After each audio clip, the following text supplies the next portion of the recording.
He didn't want me there. That much was clear from the silence on the other end of the line. "It's a big venue, Mom," he said at last, dragging out the words like an apology he didn't believe in. "We'll have to see if there's room. Room for me at my own grandson's graduation." I stared at the phone long after he hung up.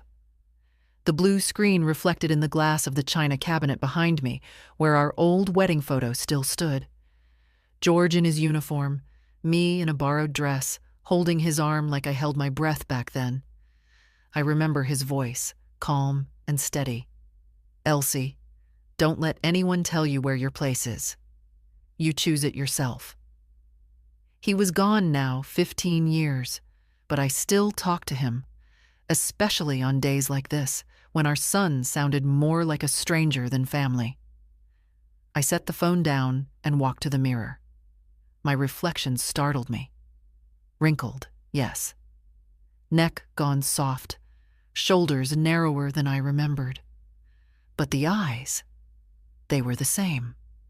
The same pale gray George used to say, "We're stormy when you're mad, and still waters when you're sad." Today they were tired, but not weak. In 3 days, my grandson Owen would walk the stage at the prestigious Winston Academy in Massachusetts. He'd be wearing a dark robe and one of those square caps, and the school orchestra would play some solemn tune. There would be photos, speeches, applause. His name would be called, and he'd walk out into his future, a future I helped pay for. It had been me who covered the private school tuition when their business went under. Me who paid for the violin lessons, the braces, the college test prep. When his parents said, "We just can't swing it this month," it was always me who stepped in. Quietly. Willingly. Not for praise, but because I loved him. But somewhere along the way, I became a shadow in their house. The woman with the old lady perfume, the unfashionable sweaters, the habit of asking too many questions. Somewhere along the way, I stopped being family and became a potential embarrassment. I opened the closet and looked at my dresses.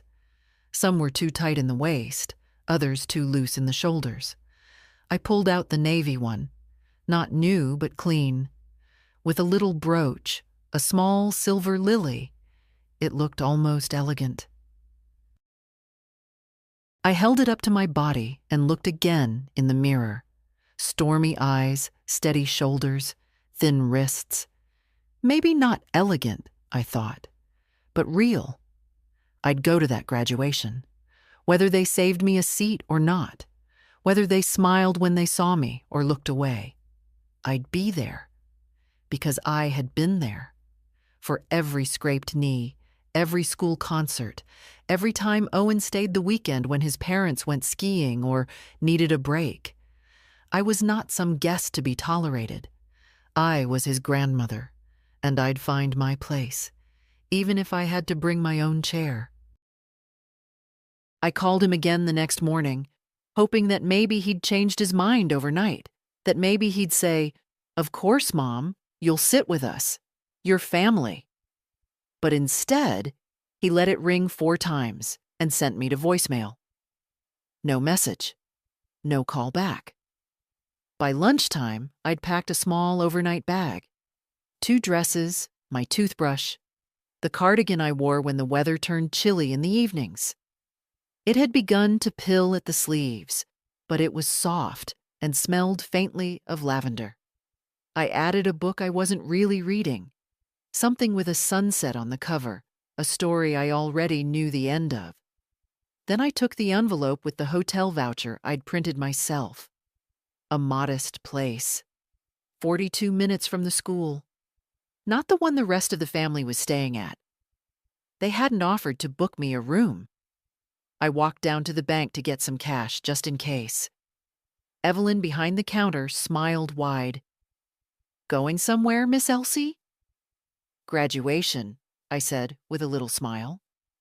"My grandson's."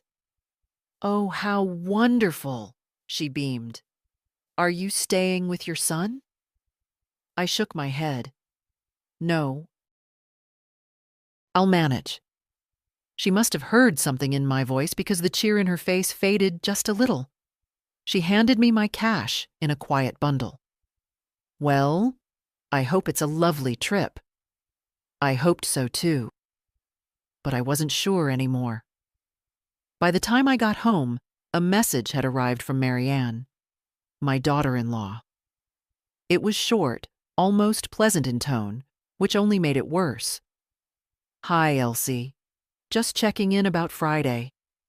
Wanted to kindly remind you that seating is limited, and the school asks families to keep things simple. It's Owen's big day, and we'd like everything to go smoothly. Thanks for understanding. No greeting. No, can't wait to see you. No offer to meet for coffee or ride together. Just a warning dressed up in pleasantries. I stared at the screen until it went black in my hand.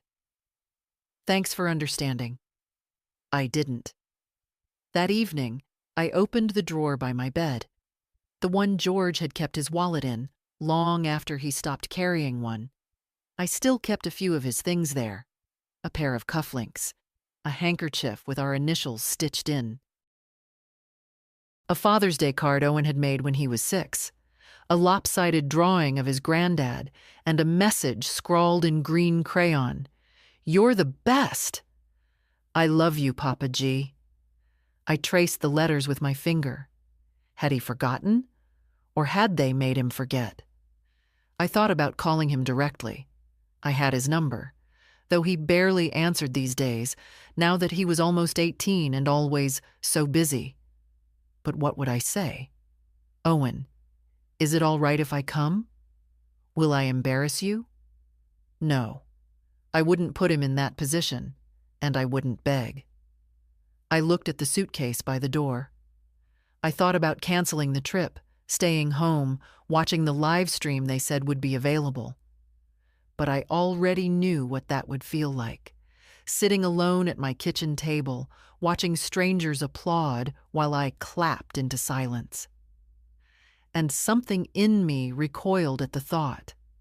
I didn't survive 60 years of marriage, a cancer scare, the loss of 2 siblings, and running a household on one income to shrink from a folding chair at a high school ceremony. I was going.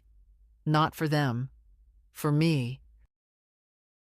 The motel sat off the highway, tucked behind a row of gas stations and an old diner with a flickering neon sign that read, All-Day Breakfast.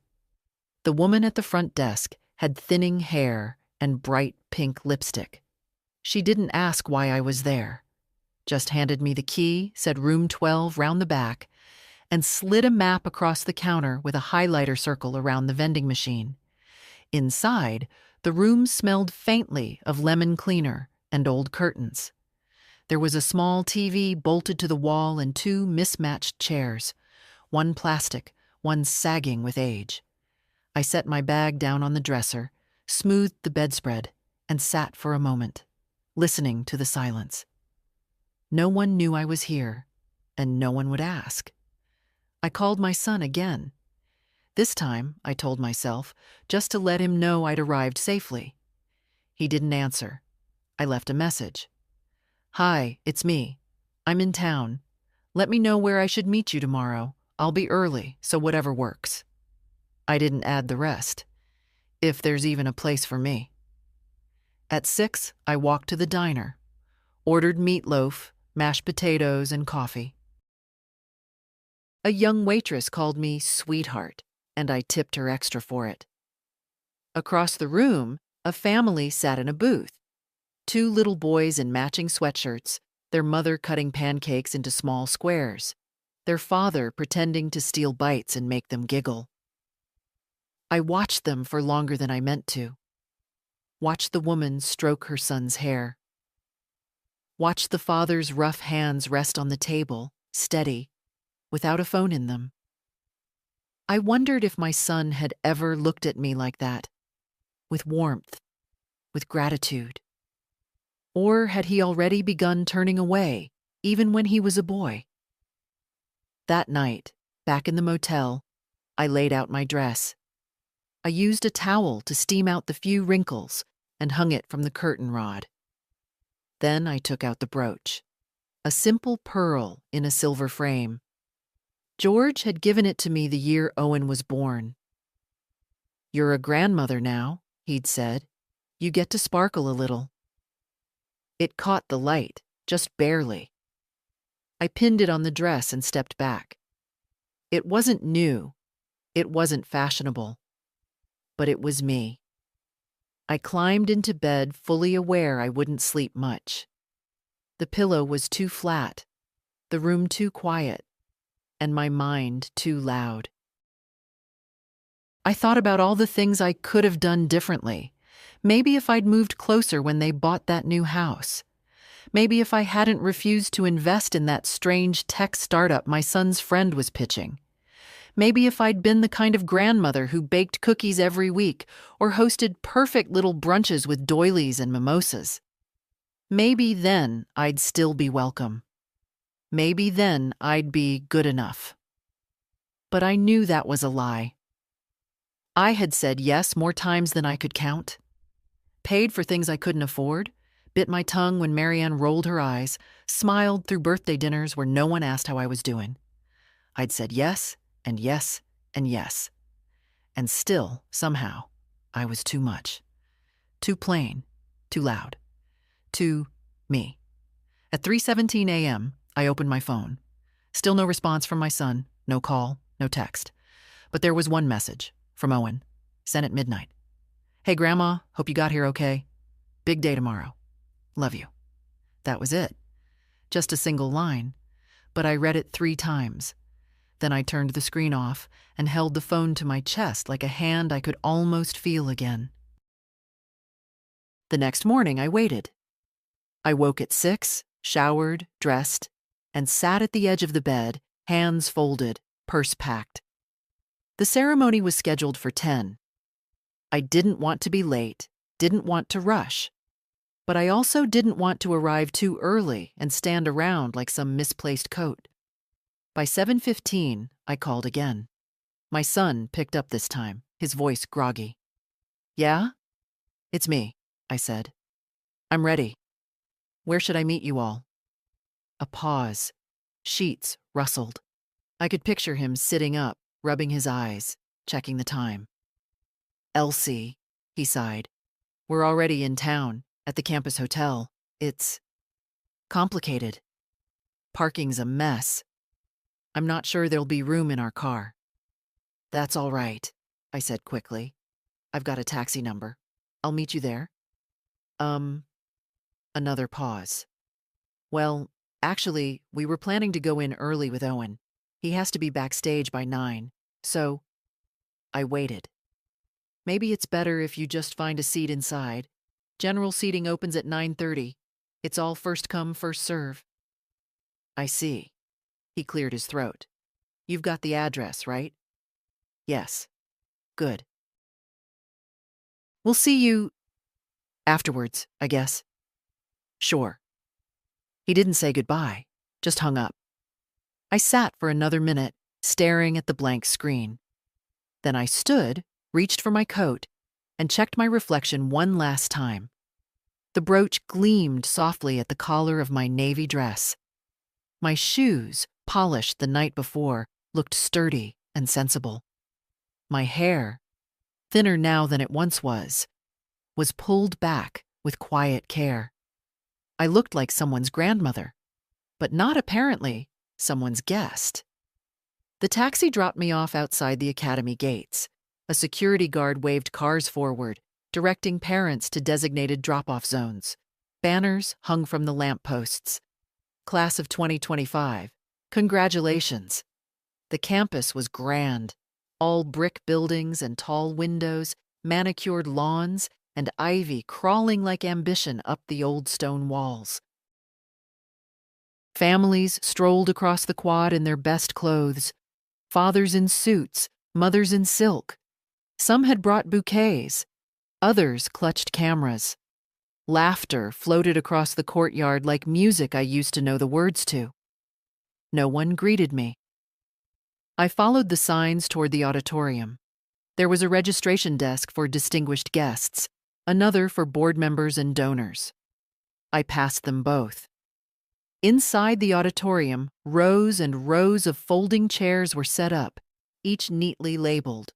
First rows, faculty. Second, students. Third, family seating. Behind that, general audience. A young woman in a headset approached me. "Are you with the Thorne family?" she asked, reading from a list. "Yes," I said, hopeful. She looked down. "I believe they're seated in Section B, front left, reserved row. But that's for immediate family only. I'm his grandmother." Her smile tightened. "I understand, but that row is full." I nodded. She gestured toward the middle. "You're welcome to sit anywhere behind the reserved signs. It's all open seating past that point." "Thank you." I found a chair 6 rows back. Not terrible, but far enough to be forgotten. I sat, smoothed my skirt, and folded my hands in my lap. Around me, the room began to fill. Laughter, hugs, whispered conversations. Someone passed me holding a coffee and said, "Excuse me, ma'am," like I was the coat rack. From my seat, I could just barely make out the section marked Thorne. I saw Marianne's blonde hair, her pearl earrings. I saw my son, straight-backed in a blue suit. And next to them, Owen, his cap in his lap, gown unzipped at the neck, long limbs folded awkwardly into the tiny chair. His eyes scanned the crowd. Then, for just a moment, they met mine. He didn't smile, but he didn't look away. The auditorium lights dimmed at exactly 10. A hush fell across the room as the orchestra began to play. Some stately tune with too many violins, the kind that always feels a bit too proud for children wearing oversized robes. I sat still, my purse tucked between my feet. Around me, people adjusted ties, smoothed skirts, murmured names under their breath as they read the printed programs. I hadn't been given one. The usher must have missed me, or maybe they'd run out. On the stage, the headmaster appeared. Tall, silver-haired, with the kind of polished voice that only private academies seem to produce. He welcomed the families, thanked the board, and said something about legacy and leadership and the promise of this next generation. I tried to listen, but my eyes kept drifting toward Section B. There they were. My family. Owen sat between his parents, head slightly down, hands clasped in his lap. Marianne leaned over and whispered something into his ear. He nodded, just once, quickly, but didn't smile. I couldn't see my son's face. Only the back of his neck stiff and unmoving, as though he was willing the morning to pass quickly, as though he were bracing for something. My eyes moved over the row. Every seat was full, not even one left open, just in case. After the opening remarks, the student speeches began. A girl with perfect posture and perfect diction talked about ambition and community. A boy followed, quoting something in Latin. The crowd laughed in all the right places, clapped dutifully at the end. Then came the roll call. One by one, graduates crossed the stage. The applause rose and fell like waves, louder for some names. The children of donors, the ones headed to Ivy Leagues, the ones whose mothers wore diamonds the size of raisins. When they called Owen's name, I sat up straighter. "Owen Matthew Thorne," the dean announced. My grandson stood. He walked calmly to the edge of the stage, shook hands with the principal, accepted his diploma with a short bow. The applause was loud, not wild, but warm, proud. Marianne was already dabbing at her eyes. My son clapped, then leaned toward his wife and whispered something with a smirk. I saw Owen glance their way, then down at the diploma in his hands. He didn't return to his seat. Instead, he stayed at the microphone. There was a moment of pause, the kind that ripples across a room like someone dropped a fork at a funeral. Then he cleared his throat. "I wasn't supposed to speak today," he began. The headmaster looked puzzled. So did his parents. But I asked if I could, because I need to say something. He held the microphone with both hands, steady, despite the silence pressing in from all sides. "There are a lot of people I could thank. Teachers, friends, my parents, of course." His voice wavered slightly on the word, "of course," and I saw Marianne shift in her seat. "But none of this," he continued, "none of it would have happened without my grandmother." My breath caught. I didn't move. She helped pay for this school. She drove me to violin when no one else could. She made me lunches when I stayed with her and talked me down when I failed my first test. She told me I was smart long before I ever believed it myself.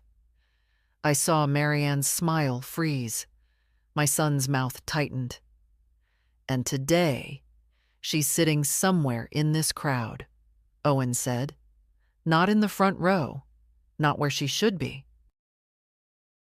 But I want her to know that I see her, and I love her, and I wouldn't be here without her."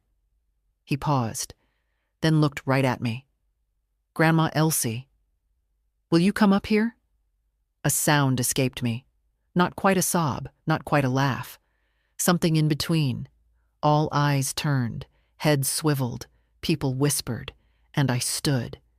My knees weren't as fast as they used to be, but I walked steady, purse still in my hand, brooch gleaming faintly in the stage light.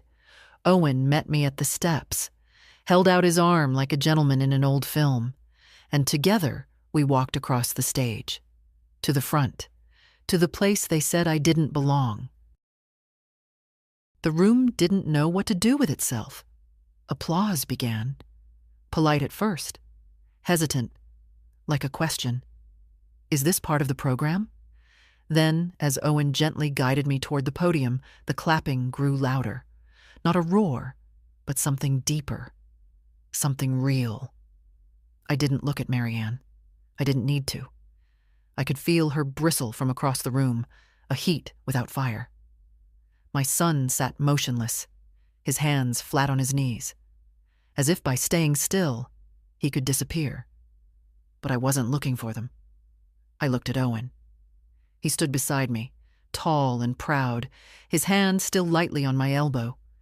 His face, so often pulled tight with teenage indifference, was open now, and full of something that almost broke me. Not pity, not duty, but love. Owen turned back to the microphone. "I know this isn't normal," he said, glancing at the headmaster, who looked equal parts confused and amused. "But sometimes what's right isn't what's expected." Laughter rippled through the crowd, the good kind. He nodded toward me. "This is Elsie Campbell. She's my grandmother. And today, she's my guest of honor." He stepped back and gestured to the folding chair behind him, one set up for a faculty member who hadn't shown, a seat on the stage, in full view of the audience, of the family section, of everyone. My legs felt shaky, but I moved forward.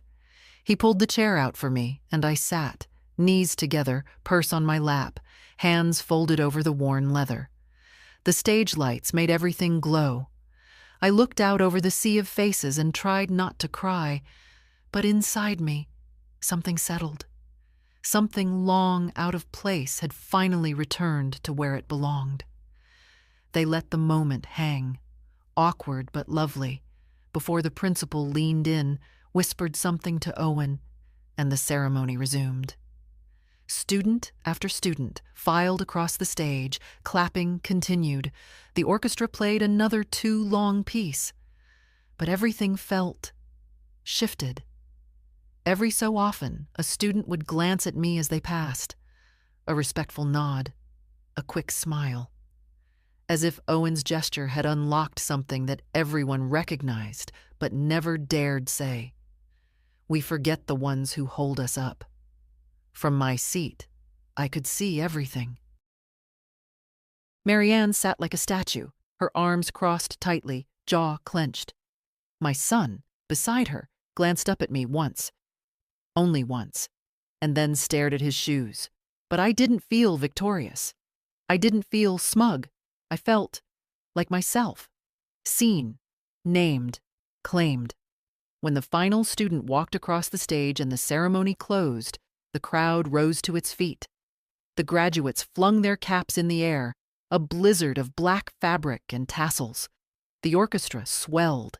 Confetti cannons popped at the back of the hall, releasing a gentle shower of gold and blue strips. I stood slowly, Owen beside me. He leaned down and said, "You doing okay?" I nodded. My voice didn't trust itself just yet. "Good," he said. "You were amazing." I smiled at him, placed my hand on his cheek for the briefest moment. "So were you." The faculty began to file out, shaking hands, posing for photos. Families crowded the aisles, calling names, waving bouquets. A line began to form near the edge of the stage. Students taking pictures, friends hugging, proud parents holding phones high. I turned, meaning to slip away quietly. But someone stopped me. A woman I didn't know, elegant silver hair and a sleek chignon, pearls around her neck, reached out and touched my arm. "Excuse me," she said. "I just wanted to say what your grandson did. It was the most beautiful thing I've seen at one of these in years." Her voice trembled slightly. "I have 3 grandsons. Not one of them even called me this week." I nodded, unable to speak. Then another hand. A young man. "That was my mom up there with the camera," he said sheepishly. "She cried when he called you up. Said every grandmother deserves that." And then someone else. A teacher. A girl in cap and gown. A man who worked security and said, "Ma'am, you raised him right." Each face blurred into the next. Not praise, not exactly. But recognition. Connection. Like somehow, in standing there, I'd given something back to the room that none of them had known they needed. I'd shown up. And it had mattered. I finally made it off the stage with Owen's help, down the narrow stairs at the side. My knees ached with each step, but I didn't mind. Pain is a small price for dignity, and I'd waited long enough to feel it again. Outside the auditorium, the lawn buzzed with the usual post-ceremony chaos.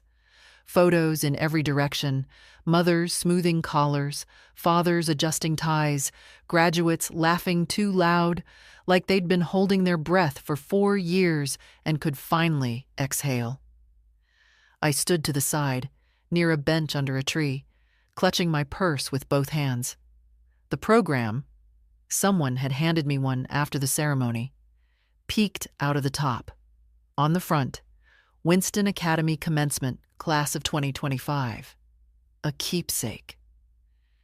I'd press it into my scrapbook later, between Owen's kindergarten drawing and the hospital bracelet from the day he was born. Marianne found me first. Her heels clicked across the pavement like an accusation. "Elise," she said, smiling, but only with her teeth. "There you are." I turned, slowly. Here I am. She brushed a strand of hair from her face, though the wind hadn't moved it. "What happened in there? That wasn't planned." I gathered. "We were just trying to keep things organized," she added quickly, voice dropping a note lower. "There was a schedule, a structure. It wasn't personal." "I see." Her eyes narrowed slightly. "You have to understand how important this day was to Owen, to us. Everything needed to go smoothly." And yet, I said gently, it did. That silenced her. She shifted her weight. You know how teenagers are. Impulsive. He didn't even tell us he'd planned to speak. That makes it all the more meaningful, don't you think? Her mouth opened, then closed. I could see her weighing responses, debating whether to continue the performance or drop the mask altogether. She chose the middle. I just wish you'd told us you were going to make a moment of it. I didn't, I said simply. Owen did. Marianne gave a tight laugh. Well, he certainly made an impression. I nodded. Yes, he did. Behind her, I spotted my son, David. He stood a few feet away, hands in his pockets, eyes on me. He hadn't approached yet, not even when I walked on stage, not when the auditorium filled with applause. Not when Owen said my name into the microphone like a prayer. He looked tired, not physically, but the way men do when they've run out of excuses and know they'll have to face something they've long avoided. Marianne followed my gaze and touched his arm. David, come say something to your mother. He didn't move. She pressed again. David. At last, he came forward. Not quickly, not with joy, but because he had no other choice. Mom, he said. I waited. He cleared his throat. That was unexpected. I imagine it was. Silence stretched between us, then. You really should have let us know you were coming. I did, I said. 3 times. He blinked. And when I asked where to meet you, you said you'd see if there was room. I met his eyes. There wasn't. His mouth opened, ready with something, a deflection, an apology wrapped in self-defense. But he thought better of it. Said nothing. Marianne stepped in again. We're having lunch, a small thing, just a few families. You're welcome to join us. The word welcome hung there, bitter as aspirin. I have plans, I said. That surprised her. Oh? Yes, I said calmly. A friend invited me for tea. Someone who actually seemed pleased to see me. David looked down. Marianne tried again, this time with a tone she must have thought sounded conciliatory. Elsie, no one meant to hurt you. No, I said. That's the problem. No one meant anything at all. I turned to leave. I didn't need a ride. I didn't need their table. I'd had my moment. No, I'd earned it. And I wasn't about to let them fold it back into silence just to keep things tidy. Behind me, I heard Owen calling my name. But it wasn't panic or apology in his voice. It was joy. Grandma! Owen jogged up to me across the lawn, his gown flapping at his sides, cap tucked under one arm like a football. A dozen eyes turned, but he didn't notice or didn't care. His smile was easy, open, proud. He reached me, breathless, and without hesitation wrapped his arms around me in a hug that was real. Not performative, not rushed, not polite. Real. You okay? He asked, pulling back just enough to look me in the face. I am now. He grinned. I thought they might try to talk you out of it. They tried. He laughed, full, warm, typical. We sat down together on a bench beneath the large oak tree near the auditorium. It gave us a little privacy, though we were still within view of the clusters of students and families taking photos, drinking lemonade, clapping each other on the back. The crowd thinned a little now, most people already shifting from ceremony to celebration. They're furious, aren't they? He asked, not even bothering to disguise the amusement in his voice. Your mother is composing some kind of historical rewrite as we speak. Your father can't look me in the eye. Owen rolled his eyes. She told me this morning not to make things complicated. Can you believe that? On my day? I shook my head. I thought about not going through with it, he admitted. Saying nothing, just letting it all pass and thanking you after. That would have been enough. No, he said, serious now. No, it wouldn't have. He looked down at his hands, long and steady, the nails clean and filed. A violinist's hands.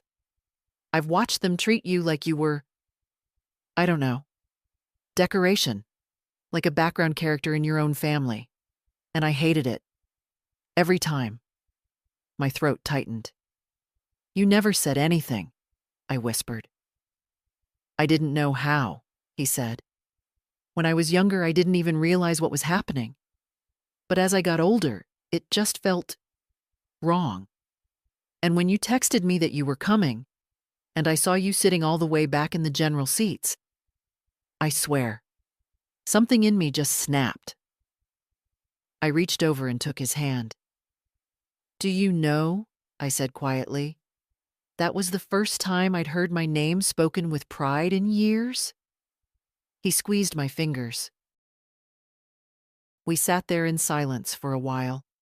The sun had begun to warm the grass beneath our feet. Somewhere to our left, a woman laughed too loud.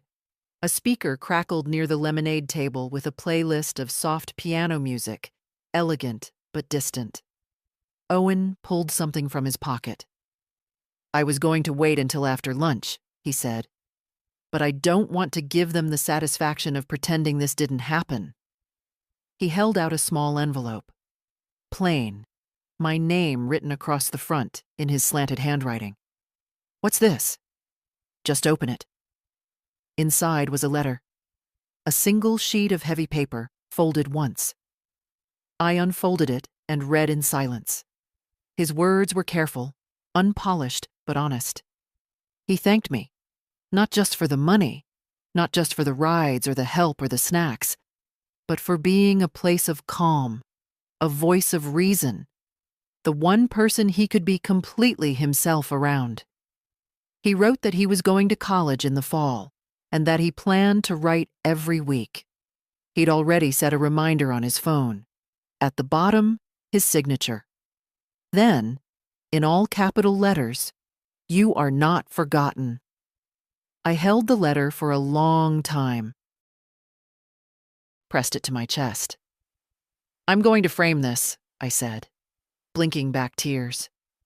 He smiled. That boyish, lopsided grin I remembered from years ago when he'd lost his first tooth and asked if I'd still love him with a hole in his smile. Good, he said. I meant every word. I stood slowly. I should go. You don't want to come with us? To lunch with people who wished I'd stayed invisible? I smiled gently. No, my dear. I've had enough pretending for one day. He nodded, not arguing. But you go, I added. Celebrate. You earned it. He paused. Can I see you later? After dinner? Just you and me? I touched his cheek. Of course you can. As I walked away from the campus, heels clicking softly on the stone path, I felt something light inside me. Like a door had finally swung open, letting in air that had been stale for years. I wasn't anyone's burden. I wasn't a mistake to be hidden. I was someone's honor. Back at the motel, I sat on the edge of the bed and removed my shoes slowly, one hand braced on my knee, the other steadying the heel. The arches of my feet pulsed with dull ache, not from the walk, not from the standing, but from the years. The navy dress still hung neatly on me, brooch in place. I hadn't changed out of it yet. Somehow, I didn't want to. Not just because it was one of the few nice things I owned, but because today, in it, I had been seen. I lay back carefully on the thin bedspread, staring at the ceiling with its faint watermark near the light fixture, and listened to the hum of the air conditioner. The room was small, but for the first time in a long time, it felt like space I owned. Not borrowed, not tolerated. I thought about calling someone. Maybe Darlene, my neighbor back home who always asked about Owen. Always wanted to know how that sweet boy of yours was doing. She would have cried hearing about today, but I didn't want to speak yet. I wanted to stay in this silence, in this glow, just a little longer. On the nightstand, I placed the envelope from Owen. I smoothed it flat with my palm, as if it were something sacred, and in a way, it was. You are not forgotten. 4 words that wrapped themselves around the sorest parts of me. The phone buzzed once, then again. I sat up, slowly, and reached for it. David. I stared at the name for a few seconds, then tapped to open the message. Mom, can we talk?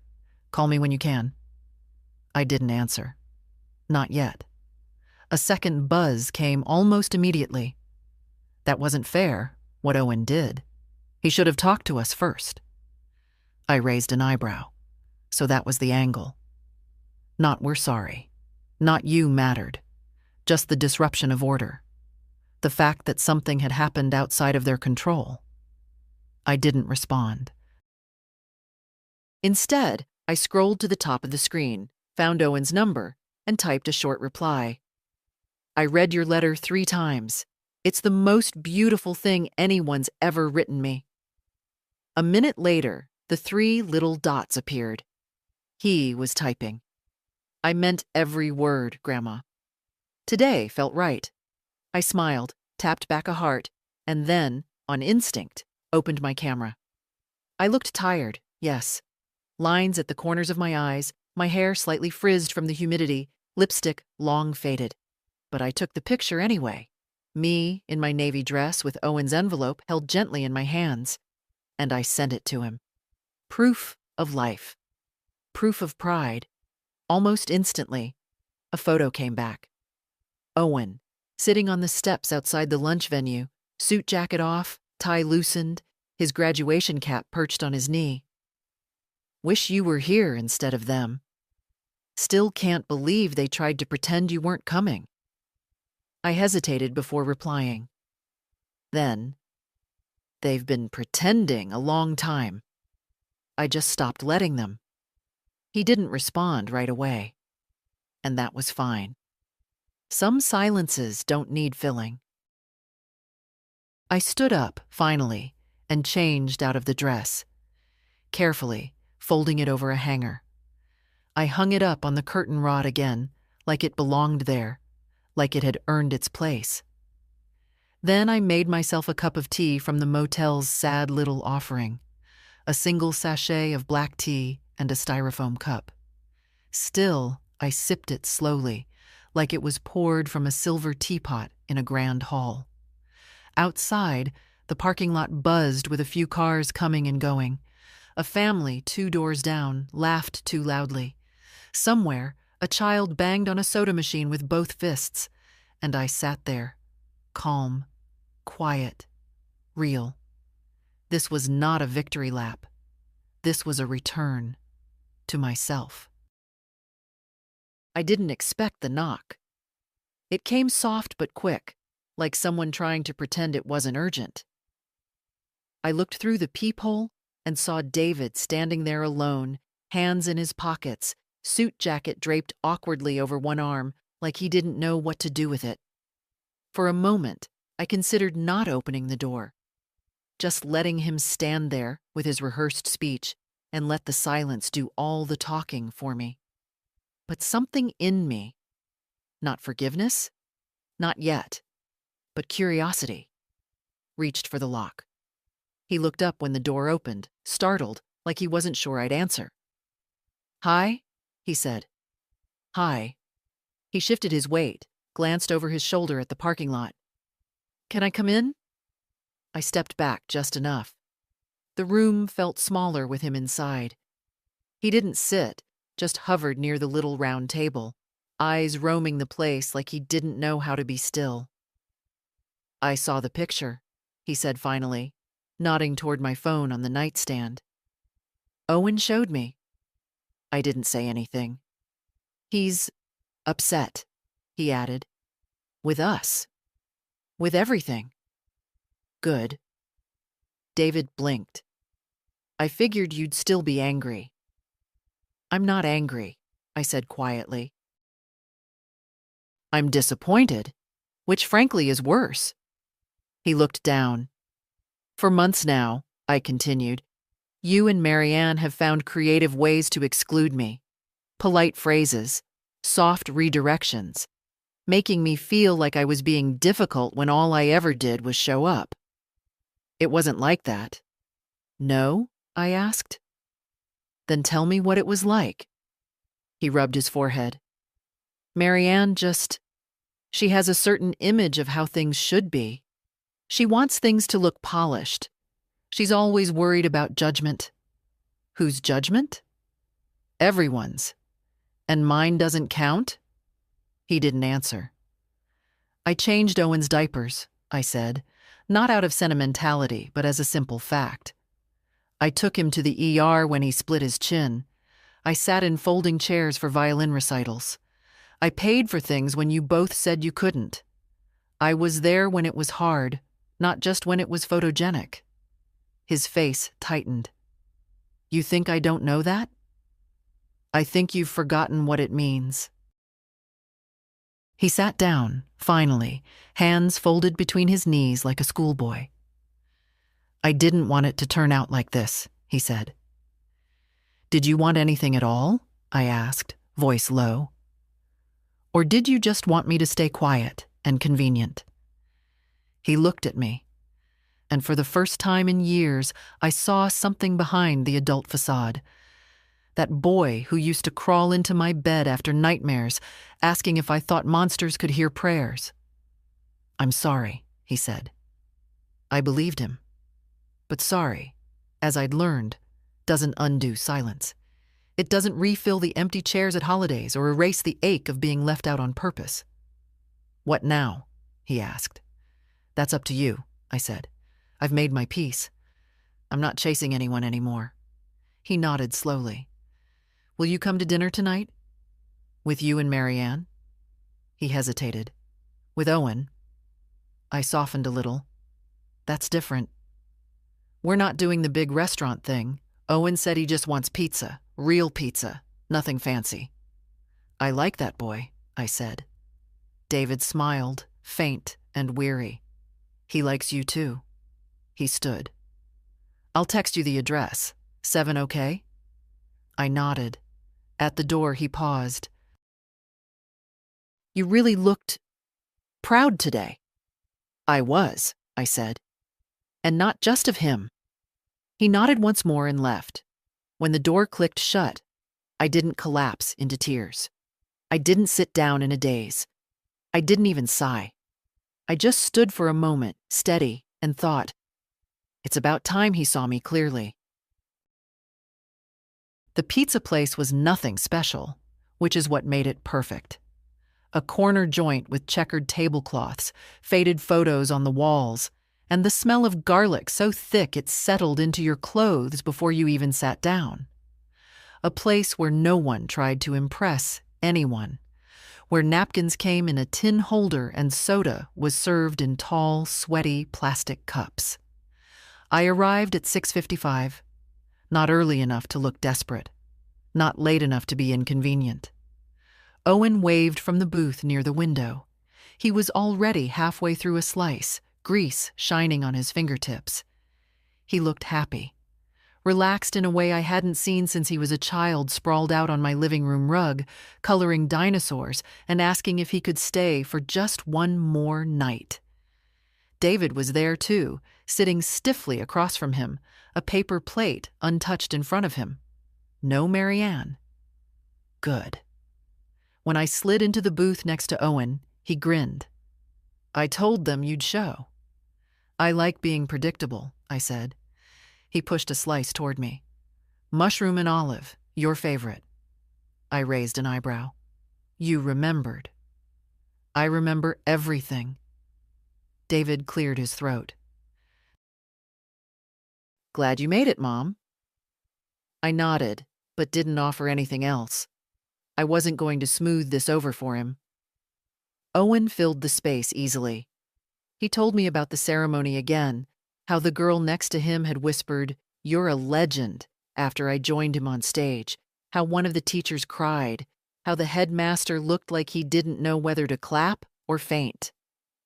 "You really made the day," he said, chewing thoughtfully. "Not just for me, for a lot of people. I didn't do anything. You showed up." He said it like that was everything, and maybe it was. We talked for an hour about college plans, about whether he should keep playing violin or try something new. He told me about a girl he liked, not Audrey, someone else, and how he wasn't sure what to say to her. I gave him the advice George once gave David. Don't try to be clever, just be kind. It lasts longer. He nodded like it was gospel. It felt like family again. Real family, not performance, not obligation. About halfway through the meal, David spoke. "I want to make something clear," he said, eyes on his plate. "I didn't ask Owen to do what he did. I didn't know." "I know," I said, "but I'm glad he did." I looked at him. For once, he didn't flinch. He went on. "You're right about how we've treated you. I don't think I saw it. Or maybe I didn't want to. It was easier to keep everything neat, controlled. Marianne?" He trailed off, then started again. "She's not cruel. She just likes things curated. And you don't curate well." I laughed, a small sound. "I'll take that as a compliment." He smiled, a little sad. "You should." Then quietly, "I'm sorry." There it was again. The same words as before, but now without the echo of excuse. "I believe you," I said, "but I'm not coming back to how things were." "I wouldn't ask you to." Owen looked between us, then said, "Can I say something?" "Of course." "I want you both in my life," he said simply. "Not on holidays. Not when someone needs money or a ride. For real." "And I'm not going to choose between you." "You shouldn't have to," I said. David nodded. There it was. The table, the food, the still warm crust under my fingertips. All of it. Finally. Honest. When we stood to leave, David offered to walk me to the car. I declined. Not unkindly, just firmly. Outside, Owen hugged me again. Longer this time. "I'm proud of you," he said into my shoulder. I whispered back, "And I'm proud of you."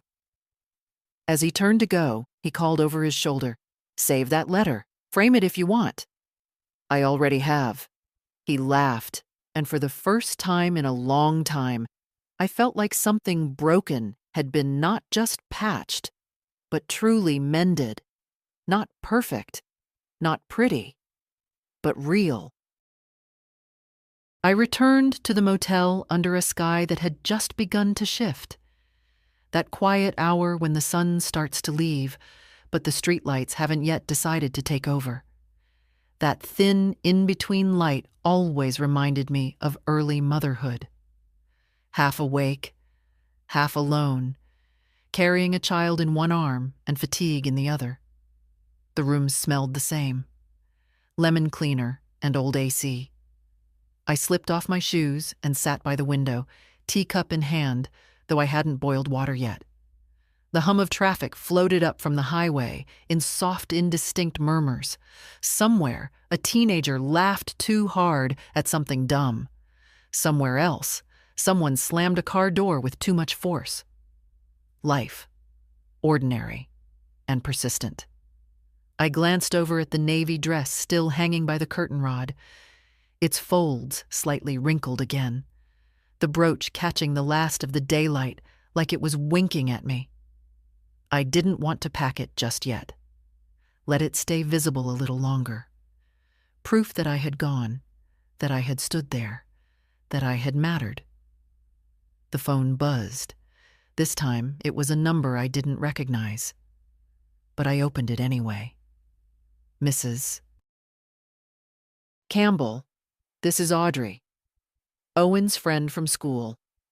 I hope this isn't inappropriate, but I wanted to reach out. What you did today meant a lot to more people than you realize. I paused. I hadn't thought of Audrey since Owen mentioned her weeks ago. The library girl, the soft-spoken one. I hadn't even met her. Another message came in. My grandmother raised me too. She passed last year. I wish I'd done what Owen did. I didn't type right away. I let the words settle. Then I replied, "You still can. Speak their name. Live in a way that honors them. That's how they stay here." No response. But that was fine. Some messages weren't meant to be conversations. Some were simply acknowledgments in the dark. I see you. I remember. At 8:42, another buzz. This one I didn't expect. Marianne. I stared at the screen for a full minute before opening it. Elsie. I realize we haven't been fair. I'm not good at these things, but I want to try. I read it 3 times. Short. Careful. Vague. I didn't respond. Not yet. I didn't hate Marianne. I never had. But I had learned, over years of being quietly diminished, that not every apology needed a reception line. Some things weren't mine to fix. Instead, I pulled Owen's letter from the nightstand and unfolded it again. The creases were already softening. I ran my fingers along the lines, feeling the slight ridges where his pen had pressed deep into the paper. You are not forgotten. There was a time, not so long ago, when I would have traded every dollar in my savings just to hear those words, to feel like I still had a place. And now that I had them, I wasn't about to give them away again in exchange for politeness. At 9:15, a knock on the door. I frowned. David had gone. Owen was home. Marianne wouldn't. Another knock. Quieter this time. I opened the door to find a delivery man holding a white paper bag. Elsie Campbell? Yes. He smiled. Pizza. Paid in full. Note inside. He handed it over and walked away without waiting for a tip. Inside, I opened the bag. One small box, still warm. Inside, a single slice of mushroom and olive pizza. Folded neatly on top, a napkin with a note written in thick black marker. For tomorrow, so you don't forget how loved you are. Oh. I set it down carefully, hand over my mouth, not crying, but so close it was like standing on the edge of a cliff with your eyes closed. I sat at the table. No fork, no ceremony, just me and one perfect slice of love, still warm from the oven. The next morning, I checked out of the motel at 9 hours sharp. The woman at the desk barely looked up. She asked, "Room 12?" And I nodded. She clicked a few buttons, handed me the receipt, and said, "Hope it was comfortable." It was, I said, and for the first time, I meant it. Out in the parking lot, the air was cool, not cold, just that early morning stillness before the heat settled in. My bag wasn't heavy. I'd brought only what I needed. I had learned in these later years how to travel light, not just with luggage, but with expectations. I placed the navy dress carefully in the suitcase, pressed the brooch into a soft pocket lined with a scarf, zipped everything up, and closed the trunk of the taxi. As we pulled away from the motel, I looked back once, just a quick glance. No nostalgia, no regret, just a quiet acknowledgement. This was the place where something shifted, where I stopped waiting for the world to make room and began claiming my space. At the train station, I bought a coffee, watery and burnt, but hot.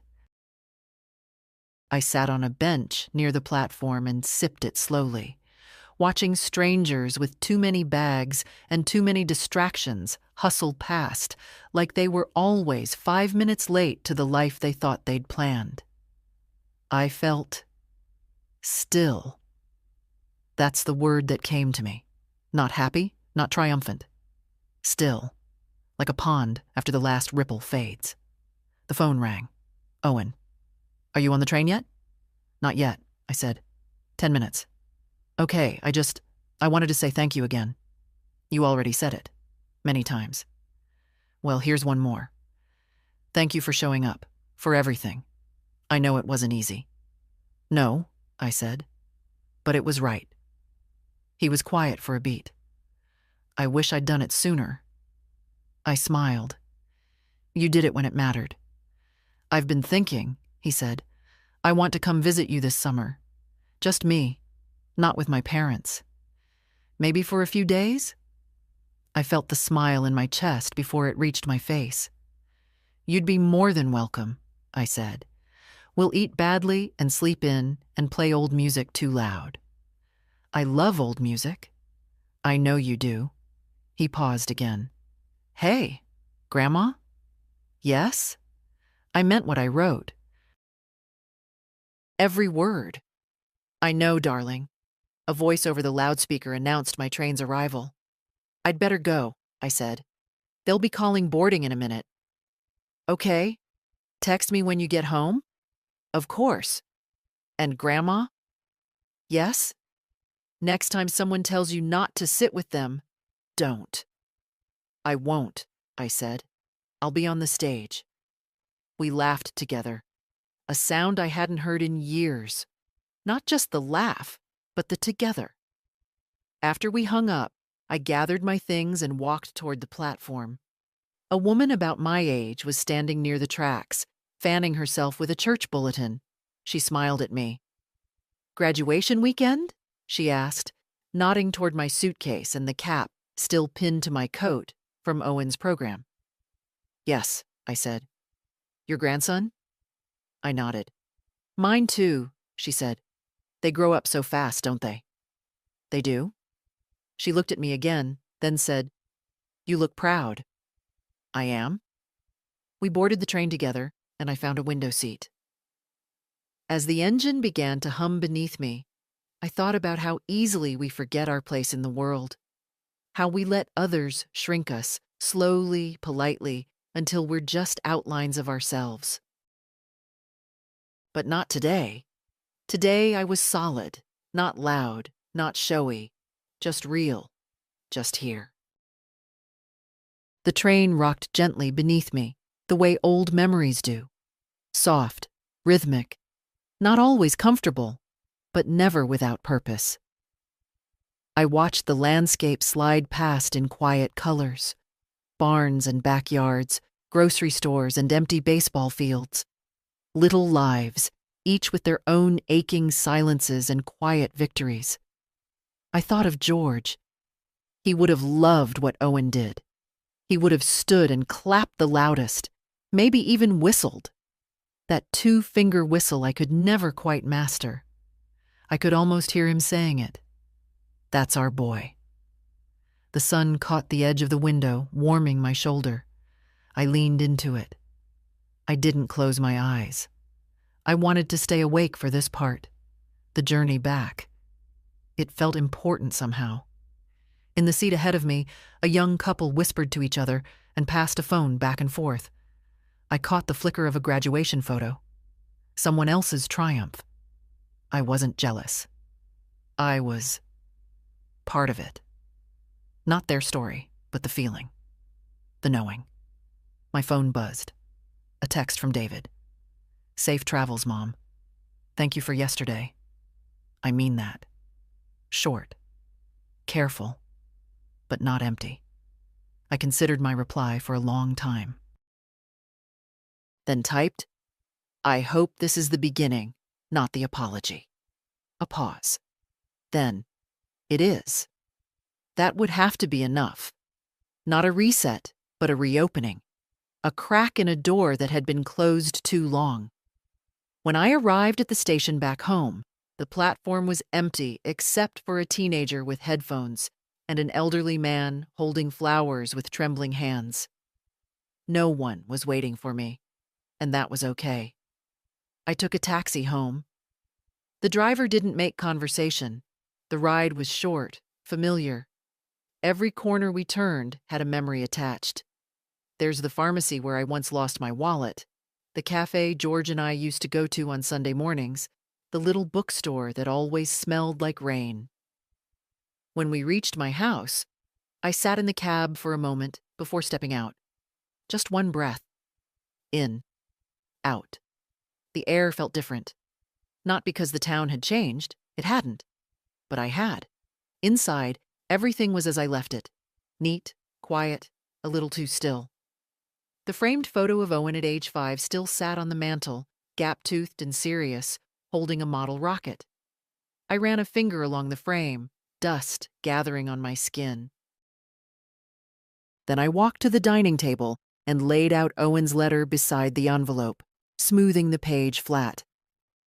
After that, I pulled out a small frame, one I'd bought years ago and never used, and slid the letter inside. It fit perfectly. I placed it on the bookshelf in the living room, eye level, not tucked away, not behind anything. Visible. That's where I'd keep it. I spent the evening doing small things, unpacking, washing the cup I left in the sink, feeding the neighbor's cat through the fence because he always came around dinner time. Ordinary motions, but each felt more solid than they had in years. And when I finally sat down, tea in hand, legs tucked beneath me, I didn't feel small. I didn't feel like someone waiting to be included. I felt like someone who'd finally stopped asking for permission. Because that's what it was, really.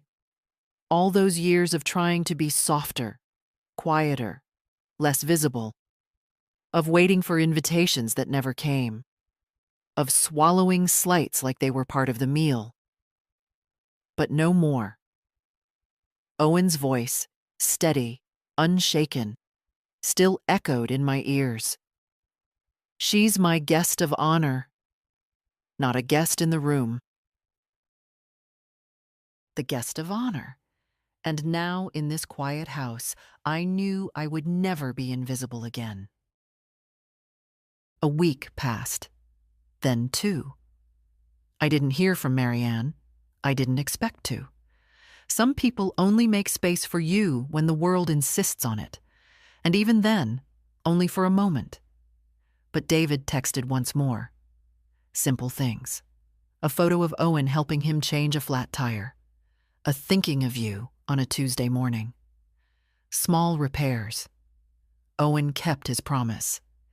Every Sunday evening, like clockwork, a message arrived.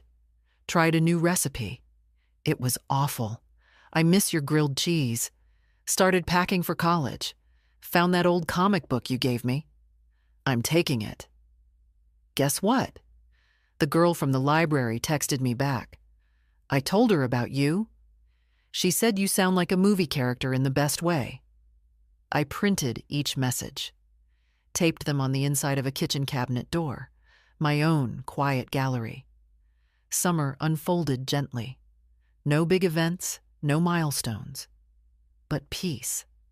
The kind that settles over you when you've stopped performing for a place at a table and started setting your own. I began baking again. Nothing fancy, just old recipes.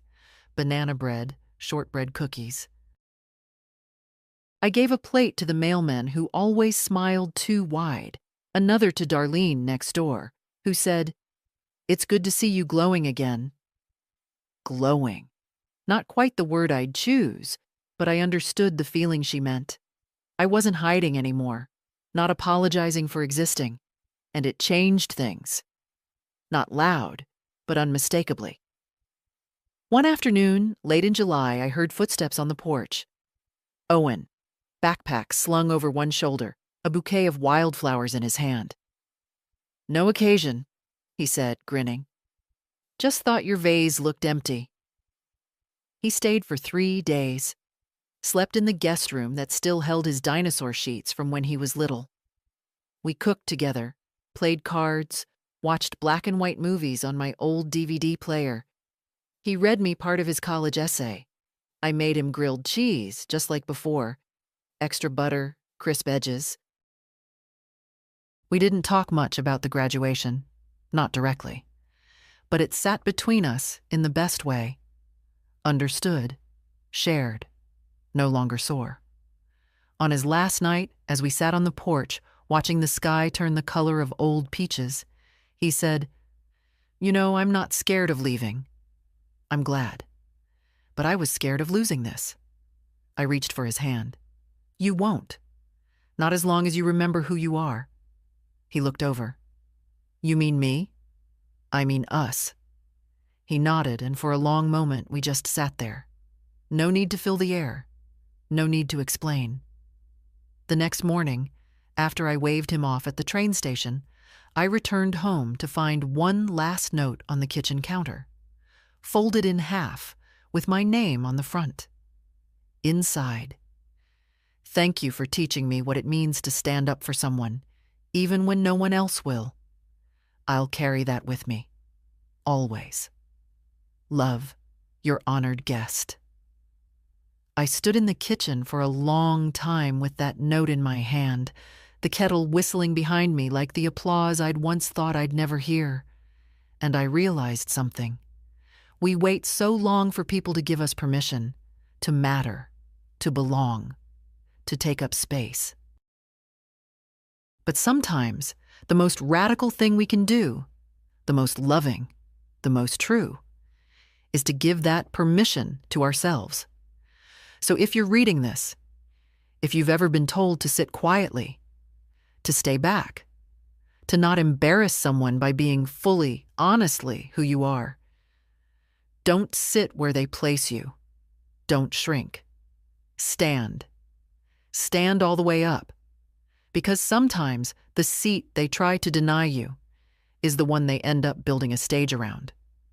If this story meant something to you, share it. We're not invisible, not anymore.